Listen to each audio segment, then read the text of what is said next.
ఉదయం బాలిక రూపం, మధ్యాహ్నం యవ్వన రూపం, సాయంత్రం వృద్ధ రూపంలో దర్శనమిచ్చే అమ్మవారు.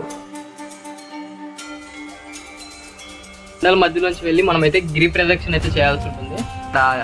ఇలా ఆగింది చూడండి గాలిలో. సో కింద అయితే ఎటువంటి సపోర్ట్ లేదు ఈ రాయికి. ఇక్కడ ఉన్న గణపతిని అయితే దర్శించుకొని అందరూ వెళ్తూ ఉంటారు.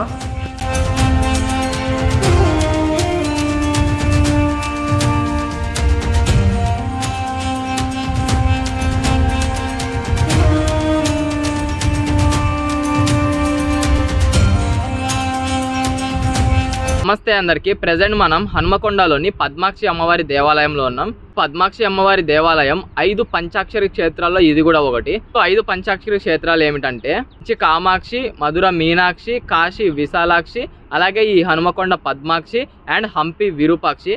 ఈ 5 పంచాక్షరి క్షేత్రాల్లో ఇది కూడా ఒకటి. అండ్ ఈ ఆలయాన్ని నిర్మించి అయితే కొన్ని వేల సంవత్సరాలు అయితే అయింది. అలాగే ఈ ఆలయానికి ఉన్న ఇంకొక ప్రత్యేకత ఏంటంటే ఈ ఆలయం లోపల పద్మాక్షి అమ్మవారు అంటే లక్ష్మీదేవి ఇక్కడికి వచ్చే భక్తులకైతే 3 స్వరూపాలలో దర్శనం అయితే ఇస్తారు. అదేంటంటే ఉదయం పూట ఏంటంటే బాలిక రూపంలో దర్శనమిస్తారు, అలాగే మధ్యాహ్నం పూట యవ్వన రూపంలో ఉంటారు, అలాగే సాయంత్రం పూట అయితే వృద్ధ రూపంలో అయితే అమ్మవారు దర్శనం అయితే ఇస్తూ ఉంటారు. ఆలస్యం చేయకుండా కొండ మీదకి వెళ్ళిపోయి అమ్మవారిని అయితే దర్శించుకొని ఈ ఆలయం యొక్క మిగతా చరిత్రను అయితే మాట్లాడుకుందాం మనం. ఇక పూర్వం అమ్మవారిని దర్శించుకోవడానికి ముందు మునులు, రాజులు ఇక్కడ కనిపిస్తున్న కోనేరులో స్నానం చేసి గుడిపైకి అయితే వెళ్ళి దర్శించుకునేవారంట. ఇక ఈ ఆలయం యొక్క చరిత్ర విషయానికి వస్తే దీన్ని 12వ శతాబ్దంలో నిర్మించి ఉంటారని చెప్తున్నారు. కొంతమంది అయితే ప్రతాపరుద్రుడు 10వ శతాబ్దంలో 1000 స్తంభాల గుడి కంటే ముందే ఈ ఆలయాన్ని అయితే నిర్మించారు అని చెప్తూ ఉంటారు. ఇక కాకతీయ రాజులు యుద్ధానికి వెళ్ళడానికి ముందు ఇక్కడ గుట్ట మీద ఉన్న పద్మాక్షి అమ్మవారిని దర్శించుకొని వెళ్ళేవారంట. అలా వెళ్తే వారికి విజయం అనేది తప్పకుండా కలిగేదంట. అండ్ అలాగే ఈ ఆలయంలో అమ్మవారిని దర్శించుకోవడానికి ముందు మనమైతే గిరి ప్రదక్షిణ అయితే చేయాల్సి ఉంటుంది. ఎందుకంటే ఈ ఆలయాన్ని అయితే ఒక బండల మధ్యలో నిర్మించారు. అండ్ ఈ బండల మధ్యలోంచి వెళ్ళి మనమైతే గిరి ప్రదక్షిణ అయితే చేయాల్సి ఉంటుంది. సో మనకి టెంపుల్ ఉంది కదా, టెంపుల్ చుట్టూ గిరి ప్రదక్షిణ చేసి అమ్మవారిని అయితే దర్శించుకోవాలి మనం. ఇక ఈ ఆలయం లోపల మనమైతే హిందూ సంస్కృతి అలాగే జైన సంస్కృతిలో ఉన్న విగ్రహాలను అయితే చూడొచ్చు. అండ్ చూస్తున్నారు కదా, ఇక్కడ బండలను అయితే తొలచి ఈ ఆలయాన్ని అయితే నిర్మించడం జరిగింది. అండ్ అలాగే మీరు ఇక్కడ చూస్తున్నారు కదా, ఈ ఒక పెద్ద రాయి, ఈ రాయి అయితే వేరే బండల సపోర్టుతో ఈ రాయి అయితే ఇక్కడ ఇలా ఆగింది చూడండి గాలిలో. సో కింద అయితే ఎటువంటి సపోర్ట్ లేదు ఈ రాయికి. సో ఇక్కడ ఉన్న ఇదొక ప్రత్యేకత అయితే చెప్పొచ్చు మనం.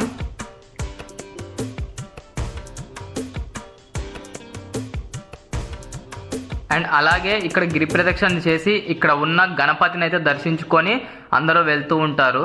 చూశారు కదా.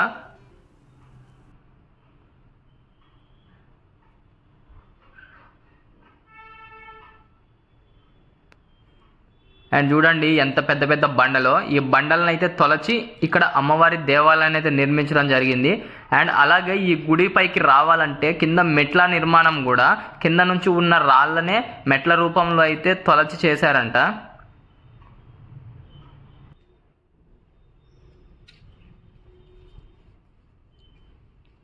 అలాగే ఈ ఆలయంలో ఉన్న ఇంకొక ప్రత్యేకత ఏంటంటే ఈ ఆలయం చుట్టుపక్కల అమ్మవారు తన పాదముద్రలని 7 చోట్ల వేశారంట. మనం ఆ పాదముద్రలను కూడా చూడొచ్చు.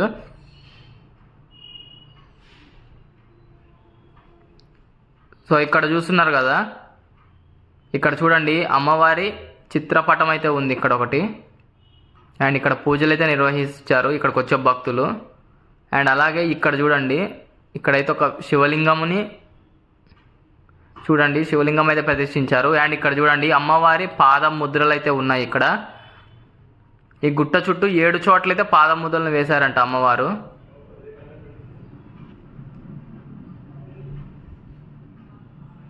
అండ్ ఇక్కడతో మనకైతే గిరి ప్రదక్షిణ అయితే అయిపోతుంది.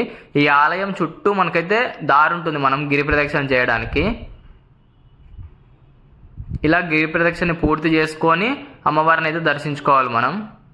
అండ్ అలాగే ఈ ఆలయంలో ఉన్న ఇంకొక ప్రత్యేకత ఏంటంటే ఈ ఆలయంలో జైన మతస్థుల యొక్క శిల్పాలు అయితే చూడొచ్చు మనం. చూశారు కదా, ఇక్కడ రాతి మీద జైన మతస్థుల యొక్క శిల్పాలు అయితే, ఈ శిల్పకళ అనేది అయితే ఉంది ఇక్కడ రాయి మీద. చూడండి ఈ గుట్ట మీద అయితే ఒకప్పుడు జైన మతస్థుల యొక్క ఆలయం కూడా ఉండేదంట. సో అని ఇక్కడైతే గ్రామస్తులు అయితే చెప్పారు. అండ్ అలాగే ఇక్కడైతే ఒక స్తూపం ఉంది. అండ్ చూడండి దీని మీద అయితే ఆలయ చరిత్ర అయితే ఉంది, ఆలయం యొక్క స్థల పురాణము. అండ్ ఇక్కడ చూడండి జైన మతస్థుల యొక్క విగ్రహాలు అయితే ఉన్నాయి ఈ స్తూపం మీద.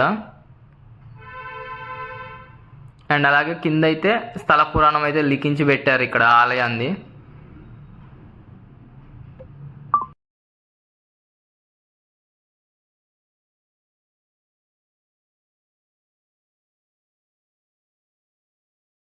అలాగే ఈ అమ్మవారి ఆలయాన్ని అయితే ప్రతాప రుద్రుడు అయితే నిర్మించారంట. చూశారు కదా, హనుమద్గిరి పద్మాక్షి దేవస్థానము.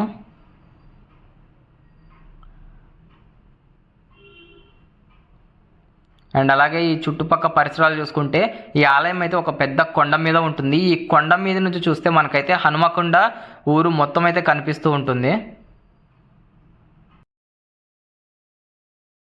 ఇక మనం పద్మాక్షి అమ్మవారి ఆలయంలోకి వస్తే ఈ ఆలయం లోపల పద్మాక్షి అమ్మవారు అయితే 3 స్వరూపాల్లో దర్శనం అయితే ఇస్తూ ఉంటారు ఇక్కడికి వచ్చే భక్తులకి. అవేంటంటే ఉదయం పూట అమ్మవారు బాలిక స్వరూపంలో దర్శనమిస్తారు, అలాగే మధ్యాహ్నం పూట యవ్వన రూపంలో దర్శనమిస్తారు, అండ్ సాయంత్రం పూట వృద్ధ రూపంలో ఈ పద్మాక్షి అమ్మవారు అయితే భక్తులకైతే దర్శనమిస్తూ ఉంటారు. అసలు పద్మాక్షి అమ్మవారు అంటే ఎవరో కాదు, లక్ష్మీదేవి అవతారమే ఈ పద్మాక్షి అమ్మవారు. అయితే ఇక్కడ పద్మాక్షి అమ్మవారిని ప్రతిరోజు ఇక్కడ అయ్యగారులు అయితే అలంకరిస్తారు.